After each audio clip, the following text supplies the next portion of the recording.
the assassin, is trapped in a mental hospital by Jack. Pretending to swallow the doctor's pills, she secretly spits them out, triggers the fire alarm, and escapes disguised as a doctor. Determined to kill Jack in revenge, she runs into his car the next moment, falling flat on the ground. Crawling toward him, she's discovered by security, forcing her to flee barefoot, losing a shoe along the way. After finally shaking them off, Jack rolls down his car window, casually asking if she plans to kill him. Realizing her cover is blown, Rose tries to escape but is intercepted by Jack's bodyguards. In her panic, her knife falls to the ground, exposing her intentions. She hastily stabs herself with the knife, claiming it's just a toy. Jack, however, clutches his chest and collapses, seemingly in pain. Rose is detained and forced to assist in treating Jack, but she doesn't even know which side his heart is on. Helpless, she resorts to performing CPR on him, only for Jack to suddenly kiss her back. He had been faking his collapse all along. Jack declares that Rose just can't bring herself to kill him and proposes she pretend to be his deceased wife to deal with his family.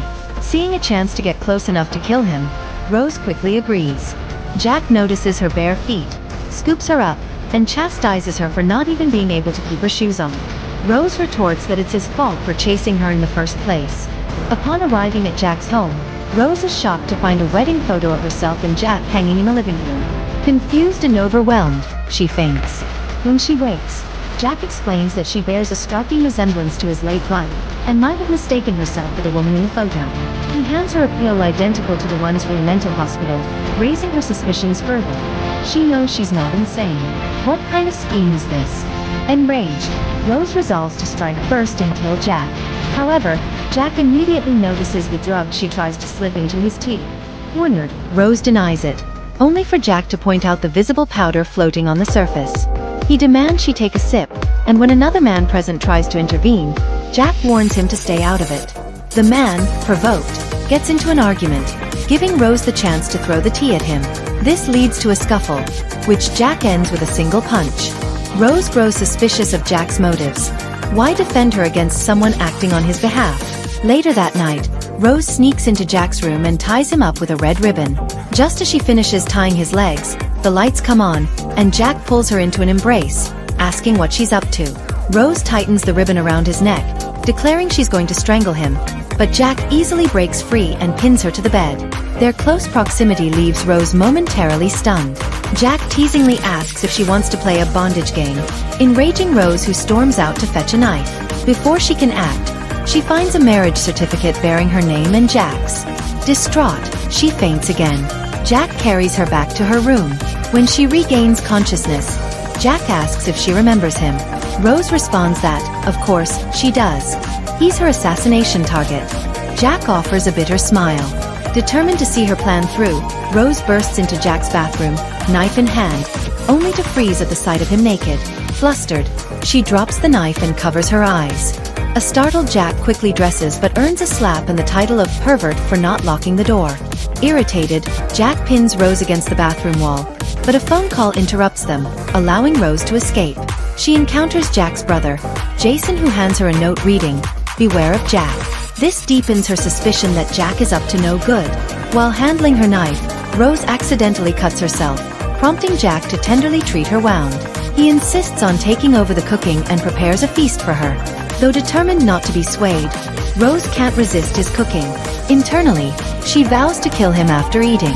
Jack, however, leans in close, causing Rose to freeze and close her eyes, only for him to gently remove a crumb from her lips. He then asks her to be his wife, though just for his family's sake. The next day, Jack takes Rose to pick out a dress for a family gathering. After many rejections, he finally approves one, but they run into a woman named Amy. Rose feels she recognizes Amy and follows her, but chaos erupts when a man starts attacking people with a knife in the mall. Drawing on her assassin instincts, Rose incapacitates the man with her high heel and shields an injured woman, which angers the attacker. Jack arrives just in time to save her. Rose is surprised to learn that Jack knows Amy, who turns out to be Jason's wife. Jack gently puts shoes on Rose, making her nervous. Suggesting they take Amy and the injured woman to the family gathering, Rose's reckless driving leaves the latter regretting her decision. At the gathering, Jack's grandfather tests Rose's identity, asking when they got married. Luckily, Rose remembers the date from the marriage certificate. However, The grandfather insists on a medical examination by Jack's late wife's personal doctor. Nervous that the ruse will be exposed, Rose is relieved when Jack intervenes. This angers his grandfather, who declares that Jack's wife died in a car accident and threatens to strip Jack of his inheritance.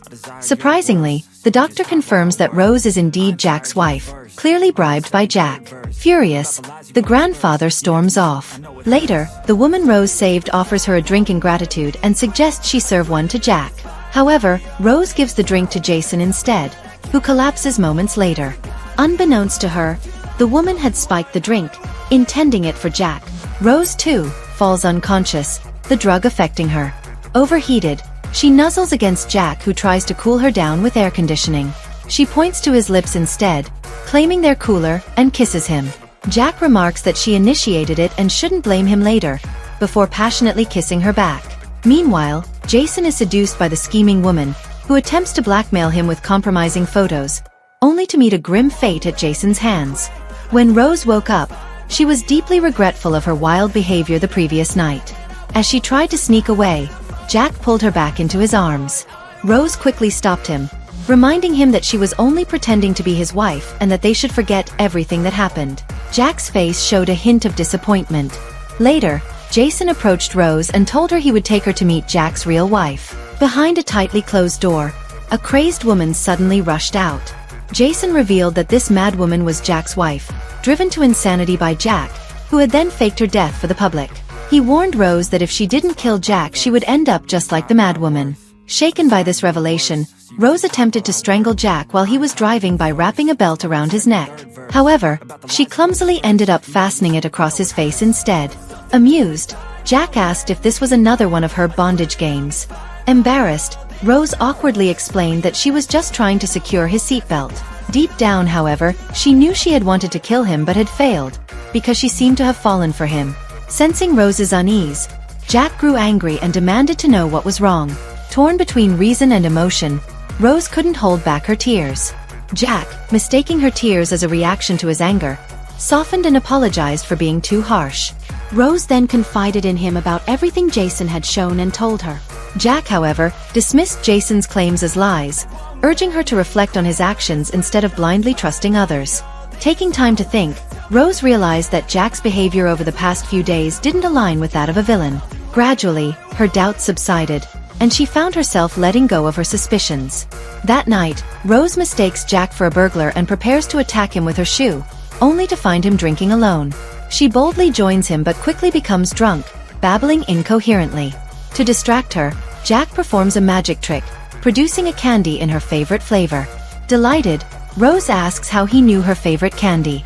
Jack said that in this world, the person he loved most was Rose, and that's why he knew everything about her. After saying this, he coaxed her into finishing her candy and going to bed, treating her as though she were a child. But Rose didn't want him to see her as a girl. She wanted him to love her as a woman. So, she boldly kissed Jack on the lips. Jack was stunned, but before he could react, she drunkenly passed out in his arms. Gently, Jack stroked her hair with a look of tender affection. However, this peace didn't last long. In the early hours of the morning, the sound of crying came from the living room. It was Rose clutching her jaw in pain from eating too much candy. Looking at the candy wrappers scattered all over the floor, Jack realized that Rose had eaten all the candy he had hidden. He immediately took her to the dentist, where the doctor remarked that his wife still loved candy as much as she did years ago. Jack smiled and said she was like a child. While Jack stepped out, Amy seized the opportunity to speak to Rose, planting doubts in her mind. When Jack returned, Rose confronted him, asking if his love for her was merely because she resembled his wife. If she was nothing but a stand-in, she declared she would leave him. Jack hurriedly denied it, but when Rose told him to let her go, he instead pulled her into a tight embrace. Furious, Rose slapped him. Seeing the hurt in Jack's eyes, she felt a pang of regret and offered for him to slap her back if it would make him feel better. But Jack said he could never bring himself to hit her, nor would he ever let her leave. Realizing she was on the verge of being imprisoned again, Rose lashed out, saying that no one could ever truly love a man like him and that his wife must have hated him. Jack was taken aback, his mind drifting to memories of the old Rose, the Rose who would never have said she hated him. But that Rose was gone, and with her, the love she had once felt for him. Enraged, Jack confronted Amy, demanding to know why she had approached Rose. He accused her of being the one who had caused Rose's car accident, stripping her of her memories just before their wedding. What scheme was she plotting now? Amy tearfully denied any ill intent, claiming she only wanted to help Rose recover her memories. Jack, however, refused to trust her and ordered her to leave the country. But Jack's grandfather, furious with him, had already revoked all his company's subsidiaries. Jack rushed off to handle the crisis, pointing out that these failing companies were hardly worth keeping. Meanwhile, Rose, unaware of Jack's second identity as her former mentor, Number 1, placed an order for poison to aid her escape. But the plan backfired. She poisoned herself instead of Jack and ended up in the hospital. When Jack came to see her, a panicked Rose called Number 1 for help, only to discover that the person answering the phone was Jack himself. The shock caused her to faint again. Jason, furious over Jack's plans to exile Amy, vowed to make Jack pay. When Rose regained consciousness, she found Jack by her side, watching over her. Nervously, she took a sip of water and planned to escape while he was out. However, she was ambushed and knocked unconscious from behind. Jack, enraged, launched a full-scale search for her. A doctor pushing a corpse passed by him, but when Jack realized it wasn't a corpse but Rose, it was already too late. Jason had kidnapped her. The kidnappers planned to use Rose to extort a ransom from Jack, but Rose insisted they had made a mistake. She wasn't Jack's wife. In fact, she was one of them, a fellow criminal. She even proposed working together to scam Jack. Foolishly believing her, the kidnappers let their guard down, allowing Rose to easily escape and run into Jack, who had arrived just in time. That night, as Jack massaged her legs, Rose confessed the truth. She was an assassin, and her mission had been to kill him. Now that she had failed, she told him to do as he pleased with her. But instead of punishing her, Jack teased that he liked her. After all, he had never met such a terrible assassin. Furious, Rose hurled a pillow at him. Determined to improve her skills, she turned on a tutorial video but was so terrified by the gruesome scenes that she nearly fainted. Jack suggested watching with her and pulled her close when she got scared. He reassured her that it was all fake, then gently kissed her. Rose, surprisingly, didn't resist and even deepened the kiss when Jack asked if she wanted him to stop. Later, Rose invited Amy over, asking Jack to pour her a drink, which made Jack visibly unhappy. He immediately called Jason to take Amy away. Rose misunderstood, thinking Jack's affections were for Amy. Jack knocked her on the head and said he only had feelings for Rose. Rose's invitation to Amy, however, had another purpose. She wanted to know more about Jack's wife and the cause of her death. Amy revealed that she had died in a car accident. Hearing this, Rose suddenly had flashbacks of the crash and collapsed. Jack angrily confronted Amy, demanding to know what she had said to Rose. Amy confessed that the accident wasn't her fault. The car had started rolling on its own, and Rose had jumped in to save her, leading to the tragedy. Jack realized someone else must have been behind it all.